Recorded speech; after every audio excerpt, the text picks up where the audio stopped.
got a really big show for you today. Lots of guests, lots of announcements. You're going to not want to miss this. You're going to want to share it to all your friends. Great information. You're going to love it, and we'll tell you all about it right after this.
Hey, thanks for joining me. Lots of special guests today. Chris, go ahead and introduce yourself. Well, good morning. I'm Chris Oldham, Regional Manager with Safe Haven Now Food Pantry.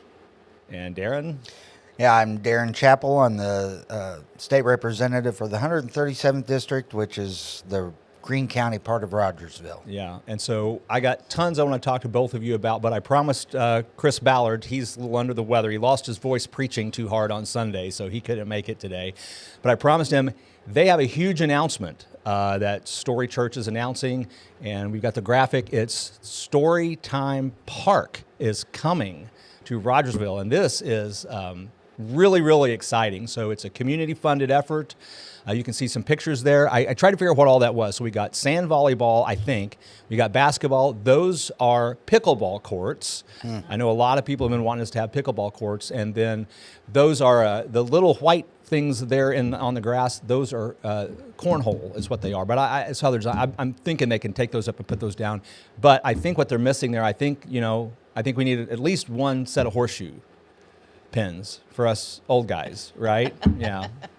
But it looks beautiful. This is a 100% community-funded effort. So they're raising money for it right now, and you can go to, there's a Facebook page about it, Storytime Park, lots of information. So go there. This is really great. All about the community coming together, helping each other, doing something together, and I'm excited about it. We've needed this for a long time. I'm directionally challenged looking at pictures like that. Where is that at? It's going to be right over here. So that didn't mean anything to anybody but you. But we're in the Jamestown Plaza. And if you're familiar with that, it's on the way. If you're coming from Springfield, it's on the way into town. It's on the right. We've got the horrible looking sign out front with all the panels busted out of it. Yeah, okay. Well, okay, I'll let that go. It's kind of been a sore spot for me for a long time because my office is right here. Story Church is in here. Sam, the dentist, Rogersville Dental is in here. And but the church owns the lot just south of here, and so my understanding, and if I get it wrong, Chris will tell me, I understand they're donating that land to build it, and then we're fundraising for the rest of the infrastructure to build all that. So, and I think they're about a third of the way there. I think, if I remember from looking at the graphics, I think they're wanting to raise about 1.5 million. I think they've got about $500,000 already. So. Good things that we need to get behind that and get that done. That's going to be super fun. Great place to get together as a community, bring families. Sure. So speaking of the community getting together and doing things, Chris, right, tell us about Safe Haven Now, because it's important right now. Yes. So Safe Haven Now is a food pantry. We've been around 11 years. Originally, the store was, the food pantry started in Portland, and 6 years ago they moved to Rogersville. So we actually have two pantries with one mission, and that is to feed the hungry. This month, we're planning on 150. I want to make sure that we understand that Rogersville's planning for 75 families. Fordland is planning for 75 families. So we're planning on feeding 150 people this month and doing it again next month. I mean, right now the demand, because we've got the government shutdown, right, is Yes. what you're planning Yeah, for. it's popping. Food insecurities have been increasing, but with the SNAP benefits being suspended, those individuals that's their primary source of food, that's throwing them into a little bit of a spiral, and so they are reaching out, and it's nice that we're blessed, as in we have the ability to take care of it, but it's sad that they're having to ask. So what does a normal month look like before this? So what would you back in the summer, back in the spring, what would your normal traffic look like? Okay. We've been on a steady increase, but last summer, between the two pantries, we were consistently helping 60 to 80 families. So We're about doubling. yeah, you're doubling that. Okay. So as far as your resources available to do that, let's talk about that a little bit. Our primary resource is the thrift store. And one of the things that we're very proud of and we like to promote is that we price the stores at true thrift store prices, but you also have to keep in mind we have overhead because we are a business. That's where where we're getting the money. But we have some churches that have partnered with us on a regular basis, and we also have some individuals that send financial contributions on a monthly basis. Good. Now, looking forward, if we're looking at a demand, like if this demand was to continue, you're needing to still serve 75 in Rogersville, 75 in Fordland, how are we doing? Do you have that capacity now, or do we need to find some ways to increase that capacity? Well, both stores, to fix safely and meet health department guidelines, 75 is our maximum capacity.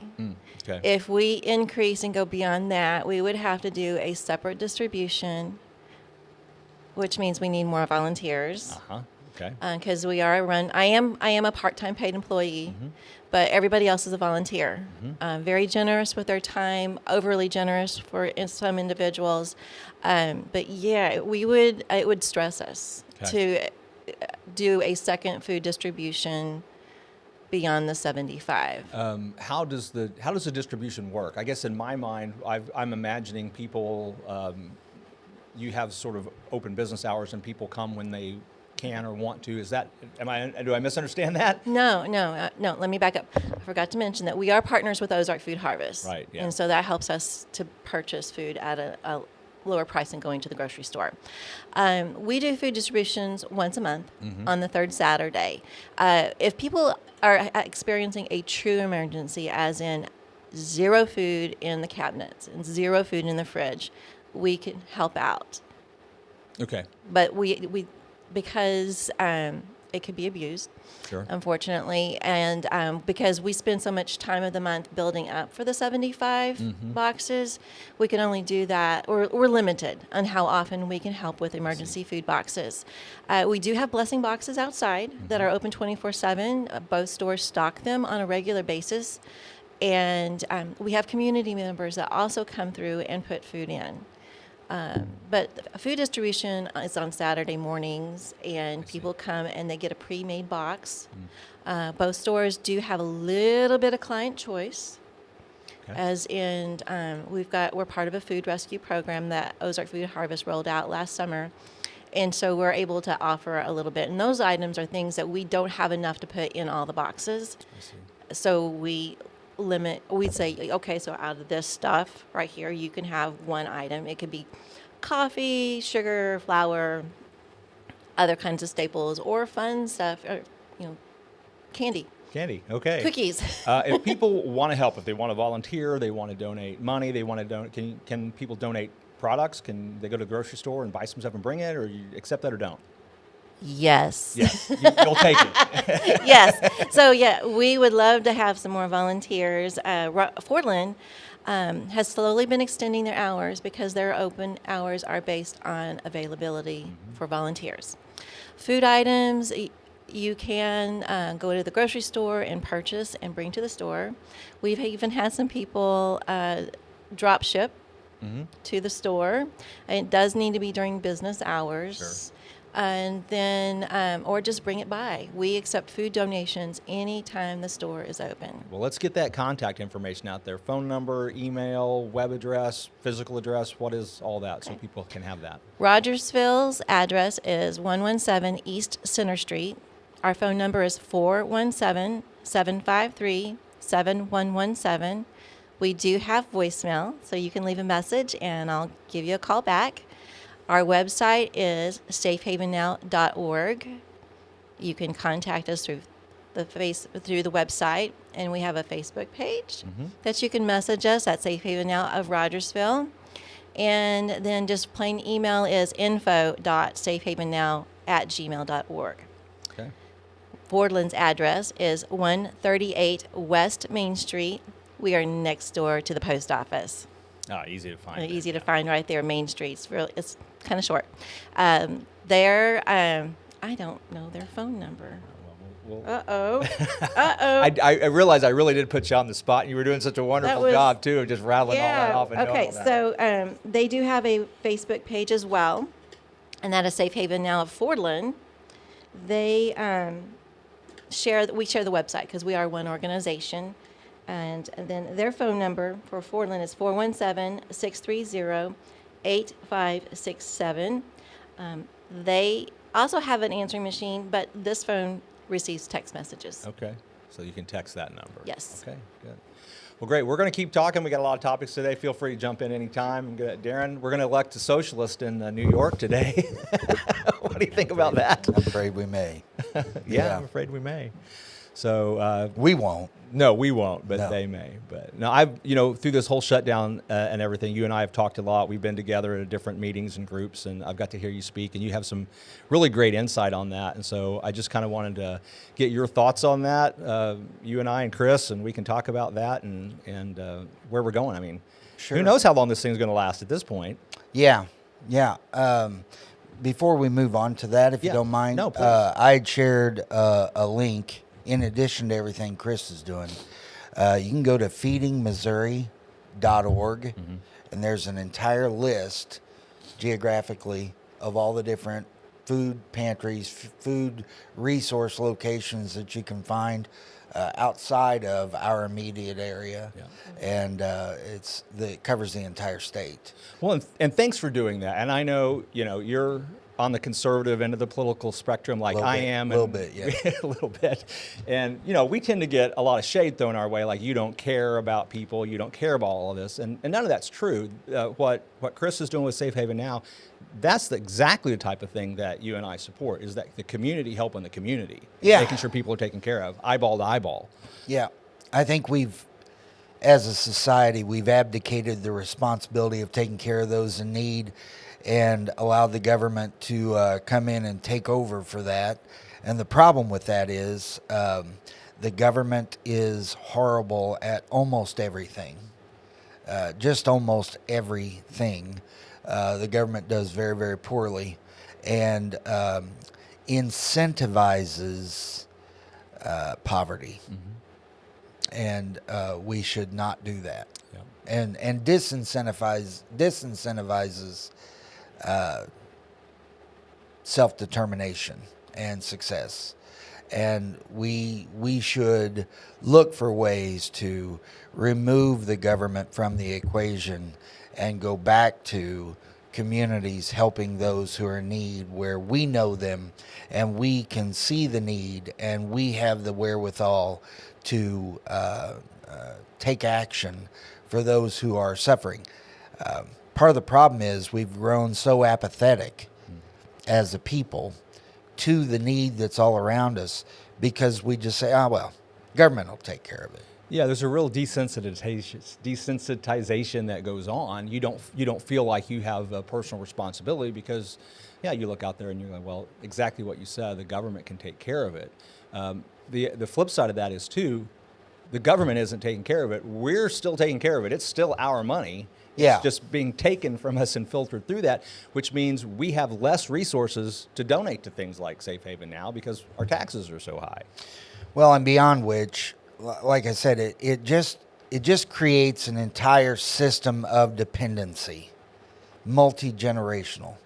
So my mother was, she worked for Division of Family Services here in Webster County when I was a kid. And it was multi-generational deep. And young girl would be pregnant and have the baby and get her own first check, and the family would celebrate, hey, she's come of age. Yeah. What in the world are we doing? Well, people say we no longer have the apprenticeship program anymore, but we really do, and that's where it lives really well. We teach generationally, like you said. And I grew up poor, and my wife and I have been poor. There was one time when we couldn't afford anything until the next paycheck, and all we had to eat in the house was generic cornflakes and milk. That's all we had. And, you know, I get it. I totally understand. But I think we've lost something, because the response when we were young was, okay, you can't afford everything on one job, go get you another one. Go get you another one. Yeah. You know, I've worked 3 jobs before, round the clock almost, and it's not fun. But you got to take care of your family. You got to take care of your kids. You can't let them do without. And because of the governmental intrusion in American families, the lack of a producing parent has been fulfilled to one degree or another by a governmental check. And so long as there's no push, people don't feel the need to change their lives. Well, I mean, as a preacher, yeah. I've never seen anybody repent because they thought they were fine the way they were. Right. Ever. Yeah. And it's the same thing economically. It's the pain that pushes us. And when you remove all of that, and there are no consequences to bad decisions, well, then why would you ever change? Yeah. Well, and I think you kind of hit something and bounced off it just a little bit, but it's ultimately almost a cultural problem. When you've got a culture that is leaning harder and harder and harder to building family units with one parent, usually without a father, you're almost asking for a dependent culture, because you don't have the one income, the driving income, or the 2 incomes to support the family. So there's really no option. And like you said, the government is stepping in there, but it's enabling that. It's enabling that instead of building strong families, which would solve the problem. And I mean, it's a spider web. So you pull on one strand, the whole thing jiggles. So I mean, I'm not suggesting I have easy answers. I don't. I think there are answers. They're just not easy. Right. But fathers not sticking around for their kids is just one of the absolute worst things that has happened to our society, not just economically. Right. Because mom doesn't want to stay by herself forever. Sure. You know, and as what you've done in your career, one of the most dangerous things for a child anywhere in this country is having an unrelated adult male in the home with that child. Correct. And there are good stepfathers. This is not a blanket statement. I mean, I have a good stepfather. But you look at the way our children are abused, and just look and see what the percentages are, and unrelated adult males in the home is, if not it is certainly one of the leading causes of child abuse of all sorts in the United States and right here at home. Yeah. It also creates a very dangerous situation for a stepfather with No doubt. with teenage children. It's a rare circumstance, but it does happen. You know, a 13-year-old girl with a stepdad, he says no to getting her that new iPhone, and she's got a friend at school that got lots of attention, for the accusation she made, and seems like a good out. Well, and it's awful. And Yeah. it's awful that you have to take those things so very seriously because they do happen. Yeah. But the economics, the family dynamics, the lack of children growing up with positive examples of what a man looks like, what a woman looks like, this is how society works. We've done this for decades now, and it really is coming to a head for so many people because they don't know. They don't have the skill set. They don't have the experiences. They don't have, in many cases, the drive, right? Mm-hmm. It's just too easy to slip into the factory of producing generational poverty. And I hate it with a passion. Yeah. I truly do. Well, and we're always looking for, how do we start, and that's a difficult thing. One of the places I think that we can start supporting our local food pantries, things like that, so Absolutely. that people have options. The first thing we heard from people when the shutdown was coming here on November 1st was 42 million people are going to lose their SNAP benefits. Mm-hmm. And then the response was, there's 42 million people on SNAP? I mean, where's the problem here? It's not necessarily the problem that they're going to lose benefits. The problem is there's that many people on the program in the first place. So maybe a place to start is, how do we get them off that program? And I think that means we have to rebuild our community resources so that they don't have to be on SNAP, so they can come to somebody that can serve them directly without the government bloat, inefficiency involved in it, and can pair that with hey, how's the job search coming? How can we help you find a way to support yourself so that we can move on to help the next family that's in need? And now we've got a community supporting it, and maybe we can get somewhere. Absolutely. Part of the problem with SNAP, part of the problem with any governmental program, is that government is by design a one-size-fits-all mentality. So here's the program, and everybody who fits within this parameter, the program's designed for you. And then individuals say, well, wait a second, the parameters aren't fair, which, crying out loud, don't even get me started on fair, but the parameters aren't fair. And so we're going to expand the parameters, which means more people are now eligible for the program. And then, of course, now the new edge, I was always just broke enough not to qualify for anything. I did just that well. Yeah. And that was okay, But now it's not fair again, so we got to continue. So that's how this mission creep of governance occurs, is by the call for fairness. There is an institution that allows for an individual to have free health care, free housing, free clothes, free food, free access to cable and everything else. It's a little overcrowded. Yeah, you just got to go to prison. Yeah. And liberty is a scary thing. But without it, there isn't any hope for the republic that we have. And when individuals freely will give up liberty to be able to have access to a relatively small, I believe, and Chris, you may know better, but it's my understanding that the average SNAP benefit for a family in Missouri the average now is $400 a month. There's some lower, there's some higher. But the average, $400 a month. So for the majority of people, the difference of SNAP and not SNAP is not eating and or starvation. Mm-hmm. That's not the line we're talking about here. It's having that money to spend on food, whereby some individuals, a lot of them on TikTok it seems, are spending it on other things other than food because the SNAP covers that. Yeah. Instead of saying, hey, we got to feed the baby, so I'm not going to have, a weekend trip with my friends. We're going to feed the baby instead. And when we artificially insert funding from the government, it shifts those priorities. Mm-hmm. I no longer have to worry about that. So now I'm going to spend my money here.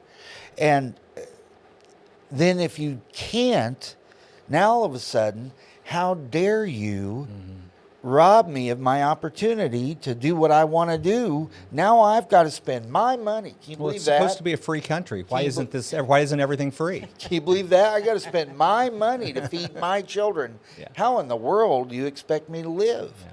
And it's not the government's money; it's ours. Yeah. And we are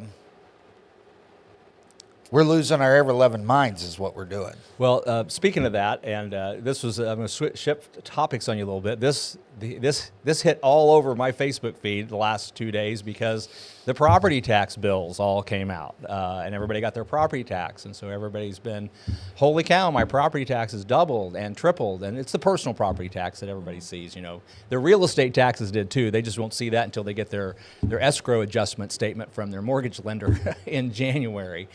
But the personal property taxes and some of the, as I've been engaging in these conversations, you know, I've been telling people, I said, there's some momentum coming up in our legislature to maybe eliminate that personal property tax. I thought maybe you could illuminate that for us a little bit. Well, as you know, you and I have been working on the Missouri Fair Tax for Yeah. quite some time, and we came to the same conclusion independent of one another, and you said, hey, I got something to tell you about. It's called the fair tax. And I said, oh, I've got something to tell you about. It's called the fair tax. That's right. And so we came to this conclusion mutually. I have talked to the governor's office. I've talked to leadership in the House. I've talked to leadership in the Senate. They're scared of something new, Sure. but absent any other better ideas, I don't think the fear of new is a good enough reason to continue with the terrible of the known. Well, in 1913, we weren't scared enough of the new because the income tax was new in 1913. Oh, it was only supposed to be 1%. Well, and only on the wealthiest of individuals. and for a short period of time. Yeah. Just to get us through the war was my understanding. Yeah. Here And we of are course, today. As Ronald Reagan said, nothing approaches eternity as much as a temporary governmental program. Yeah. And that's where we are. Yeah. And so, but yeah, I think there's a definite possibility of being able to eliminate the income tax with the fair tax. The difficulty with the fair tax eliminating across the state property tax of both personal and real types, there are counties that do not have a lot of retail. Absolutely.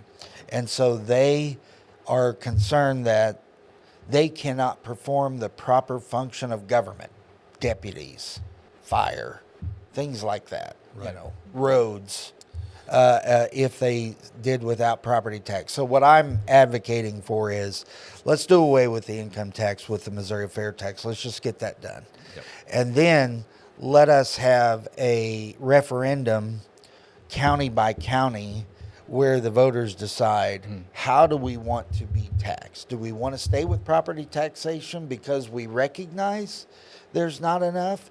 Or do we say, wait a second, Springfield's third largest city in the state. It's 160,000 plus. Yep. There's economic activity at every turn. Why would we not eliminate personal, real property taxation and instead just have a consumption tax that moves all of the embedded taxation that's already there to the bottom line, and now we can see how much we're paying? Well, I get that in the referendum. That makes a lot of sense, but I think where my mind was going is politically, yes, Springfield, it would make all the sense in the world for them to do just a sales tax, get rid of their property taxes because they've got the economic activity to do that. Greene County, for sure. But they're politically so far to the left, they're not going to do it. They're not going to cut taxes. They're They will if we make them. well, that would be the question then. But the rural counties are the ones that would be more inclined, politically aligned, to do, the right thing, get rid of those compulsory taxes. But they're the ones that would be hurt the most by it. They're the ones that would. I not to get contrary with you. Nope. I don't like when I hear they'll be hurt the worst. The transition will be more difficult. Well put. But long term, Yeah. the only way to move forward. See, in government, the general rule is if you want to kill something or slow it down, tax it. Yeah. And we tax income and property ownership and the transference of generational wealth to our children. We tax all that. Mm-hmm. And those are the building blocks of society. We want people to earn money. We want people to own property. We want people to be able to set aside funding and give it to their children and their grandchildren. We want that. Why are we taxing the fundamental pillars of what a healthy society looks like? But if we tax consumption, and only on new goods and services, not used. Correct. So if you buy a used vehicle, there's no tax there. We just new goods and services. And we have the prebate, which eliminates all of the taxation for everybody at the poverty level and below. It's the only tax system I know that does not tax the poor. Right. And it's entirely transparent. Everything is at the bottom line. There isn't any more filing of, 1040 forms at the state level. There isn't any more having to deal with the Department of Revenue as to whether you're going to get a refund of your money that they borrowed with no interest. None of that. You choose how much money you're going to pay in taxes based on what you spend. Mm-hmm. And that's it. Makes sense. I cannot come up with a better plan than what has already been derived. I'm just a cheerleader for it. And it's a little slow because too many of my colleagues, frankly, don't understand it, and they fear what they don't understand. Yeah. And what, a couple other features of that, one, you tax, there is no longer an illegal economy. We get to tax all the criminals. You tax all that because they've got to spend it somewhere. They go buy stuff too. So let me explain another thing. This is because, all of my liberal friends, all of my leftist friends, they're all tax the rich, increase that income tax. And I just laugh at them. Because you have to understand, if you have enough money, you don't have to pay tax. Let me explain how that works, because in my practice, I can do this. I know how to work it. So if you've got a company... Careful. Well, I'm just... it's like Donald Trump said. I'm not suggesting the IRS is listening, but be careful. I'm like Donald Trump in this. These are their rules. Oh, sure. We're playing by their rules. No doubt. They can change the rules anytime, but they're never going to change the rules because the rules benefit them. So here's what people do if they're rich. I've got $1 billion in a stock account company I own. I have $1 billion asset. That company could be paying me $10 million a year in income, but I'm going to get taxed on that. Well, I don't want to pay income tax, so I'm going to borrow. I'm going to take shareholder loans against my own company. Mm-hmm. I'm going to secure the loan with a life insurance policy through an irrevocable life insurance trust. I'm going to pledge that against as collateral to the loan. It's a line of credit. I'm going to borrow it every year. The IRS actually publishes what the minimum interest rate is that you have to do on loans like this. It's around 4%. I'm going to pay that interest back, but I'm going to borrow my money every year. I'm never going to take any income, or I'm going to take a small amount of income. And because it's borrowed money, I don't have to pay tax on that. And by the way, if it's the right type of loan, if it's structured correctly, I could even theoretically deduct the interest. So I can get $1 million a year out of my $1 billion company and never pay any tax on it at all. So by all means, increase the income tax all you want. I'm rich, I'm never paying it. The fair tax solves that problem. It does. And if in New York, Mom Donnie does win, and if he goes after the billionaires and millionaires, he'll run fresh out of billionaires and millionaires when they leave. They'll move to Florida, Texas, and hopefully not Missouri. Why? Yeah, but I mean, why would they not? Why would they not leave? They have all the ability to do so. Well, it's like Margaret Thatcher said: the only problem with socialism is eventually you run out of other people's money, and that's exactly what they're going to do there. Yeah, but I mean, and he's talking about the city owning grocery stores. So food security, it's an issue. But the city owning grocery stores, well, we did that in Kansas City. Mm-hmm. And had to close it down because it was an abysmal failure. Mm-hmm.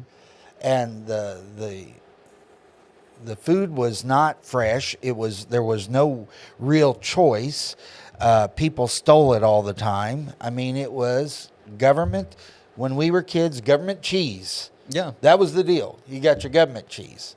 And I remember it was in the high school cafeteria. come on now. And me and my friend, we loved it. We'd always go get it. We thought Yeah, it no. was tasty stuff. You can't say it unless you say it right. It's government cheese. Government cheese. Government. Not No. government. Government. Government cheese. Government. That's how we said it. It Hillbilly. was government cheese. It's, our So at any rate, that mentality continues to today.